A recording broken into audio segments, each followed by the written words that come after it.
Bo, this was the most electric game on the slate. It was just, it was awesome, dude. It was up and down. It was Will Levis at his best. Pick sixes. I mean, honestly, he was really good for a long time. Like he was 10 of 10 or 11 of 11 through a first half that he got sacked 8 times.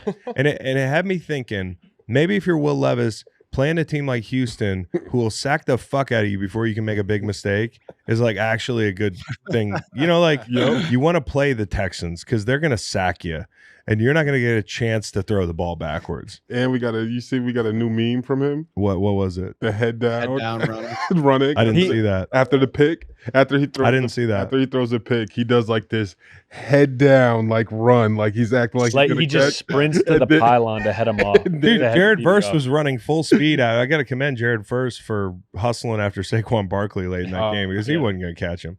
No, we're looking. Go ahead. Will Levis was just nervous that Brian Callahan was going to come at him with what the f are you doing? But honestly, though, yesterday he put a lot of things together. In that first half, he did some really good things. Some of the throws on the run and the whole thing. But the main thing I want to come away from this game and say is you are not supposed to lose a game at home when you run the opening kickoff back into the red zone. You score on the first play. You sack the opposing quarterback like 9 times. You get a pick 6. Yeah. Like, how do you lose that game? Well, I'll tell you how you lose it. Against a team, by the way, whose secondary is all backups. All backups. You can't even take advantage of that because Stroud is under siege. He is under siege, and you're running the ball right at one of the better defensive tackle tandems in the league, right? Already. Sweat's putting some good tape out there, and Simmons is Simmons. But they are, look at Will Levis running with his head down. That's hilarious. All right. Now, it's a shame, and it also reinforces the point that we made a few minutes ago, is that context matters. Last year when the scheme was working and CJ wasn't, getting obliterated, he looked like the next Joe Montana, and I still think he's got, that rare ability in him. I'm not putting him with Joe Montana, but you know what I'm saying. They have done everything in their power this year to stunt the kid's development. I mean, his eyes are on the rush. And like you could say, hey, keep your eyes downfield. But after 12 games of it, it's a survival tactic to know who's falling at your feet, to know who's not picking up a game. Yeah. Nico Collins has 2 touchdowns in a week called back on dumb penalties. One of them yesterday is in legal motion, Mixon and the receiver in motion at the same time. And like they knew it right away. And you see it on CJ Stroud's face on the sideline. He's just numb right now. There's so many things going on bad on this offense that you have to look at the coordinator, man. And I don't think they have their bye yet. Have they had their bye? Texans. But the point is, like, they have to huddle up next week. Yeah. So they haven't play had their Jacksonville, bye. then they have a bye. And I know he's tight with the quarterback coach, right? I know there's other guys that are in the building and call plays, right? Like, did we look at that as Bill Lazor is there? He's called some plays in the NFL before. But they have to have a conversation about the play calling because the play calling is not good. And I've seen teams work around worse offensive lines. There are some decent players, guys who have played good ball in the past on this offensive line, but they're not playing together. And they're doing unsound shit. They're pulling Shaq Mason to pick up an edge guy who's screaming off the edge. He's tiptoeing. He doesn't know what he's doing. You've given up a sack to Devondre Sweat. The guy hadn't had a sack since Jesus was a baby. And you're giving up a sack to that guy. He's 380 pounds. How do you give up a sack to a 400-pound guy late in the down? That's hate. It's just no, but I'm saying big man. I'm just illustrating I know. For a second that like it is broken offensively for this group. And yeah, they don't have Stephon Diggs. And yeah, they've had some injuries along the way. And yeah, it's year 2 and you get the regression to the mean a little bit with a great quarterback as rookie. But none of that explains what I'm seeing on tape. Yeah. It is gross negligence right now. And yeah, 8 and 9 could probably do it in this division. But like, get busy winning, man. Build some momentum. Figure some shit out. Simmons wrecked the game. He wrecked it late. He finished that way. And Levis was really good. I just got to say, Titans offense deserves some credit. Levis, the run he went on the first half was really good, something you can build on. And Pollard had a big day, had to carry the load. Spears is out. They killed him with gap scheme. I mean, it was just in the first half, at times, it was like a clinic. So Pollard's quietly having a really good season, 800 yards. And people doubted that. Mm-hmm. People doubted that signing, the effectiveness of bringing him in as like an every down back. I just want to give out a best seat before we move on from this game. Best seat, anybody who listens to Ross Tucker. I know we talk a lot about, and I hope Ross Tucker hears this so he can get his flowers, but we see you, bro. We hear you. If you awesome. Watch ball and you pay attention to ball, there's going to be at least 10 to 15 times in a game, if Ross Tucker's doing the game as a color analyst, where you're like, yeah, I remember that last week.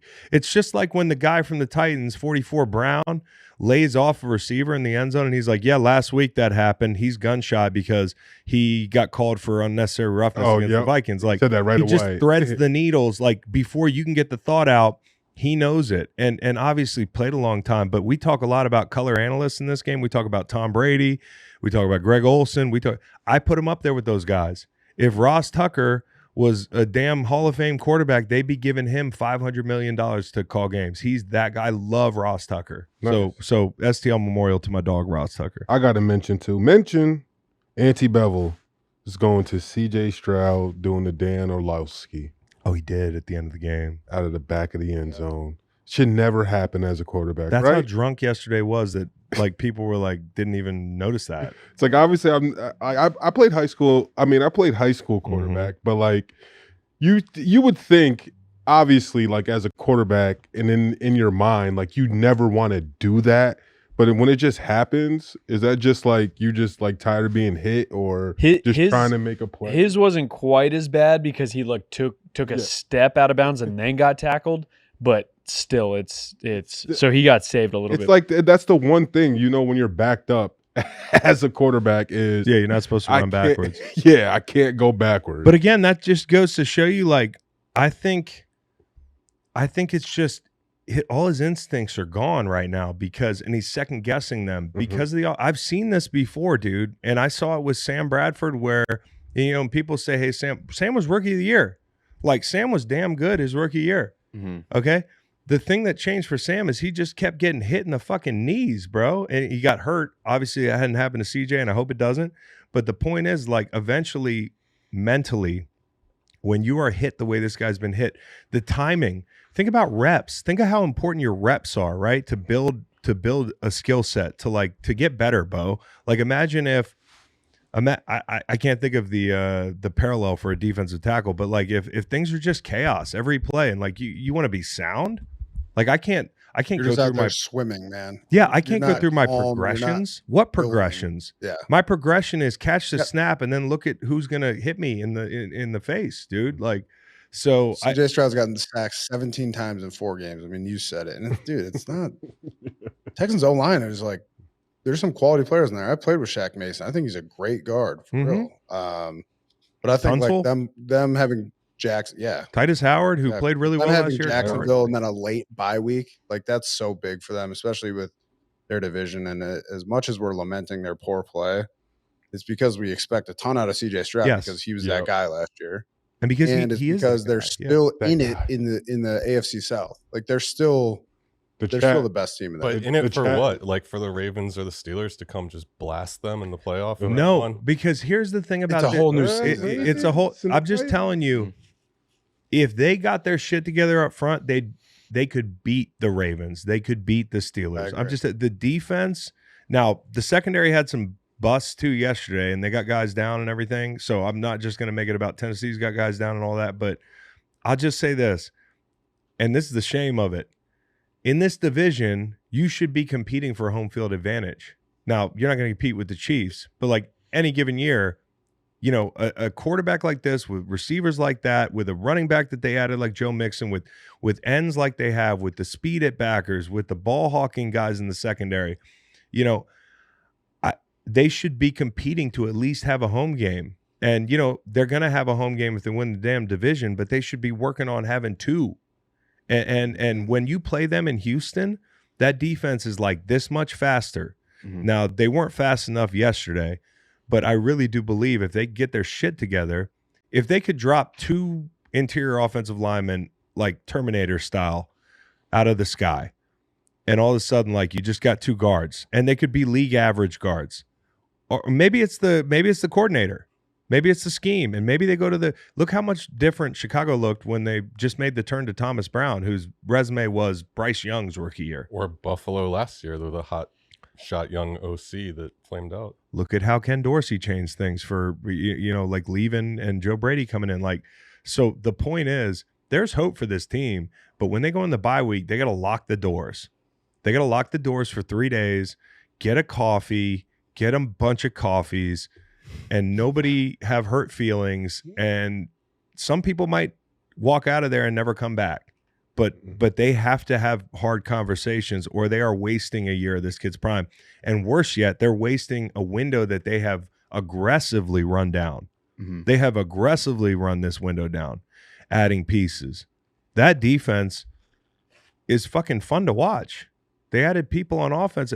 They need to lock the doors during the bye week and figure it out. And it's a shame they've had to wait so long.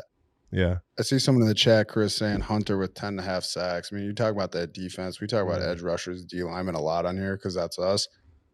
Dude, he's the werewolf. Unbelievable. I feel like every year he has double-digit sacks, and everyone's just kind of used to it. You know what I mean? Everyone's just sleeping on him. Every year he's just producing. Still drives a Nissan. Otherwise, you probably would never hear about him, or you'd hear about him left and right. Like honestly, it's every year I put in a little bet for Hunter win DPOY, and at some point it's going to cash. Yeah. Maybe it's not this year, but he's the type of guy who can go for 6 sacks in 2 weeks like that. And who's the league leader right now? Still Trey Hendrickson?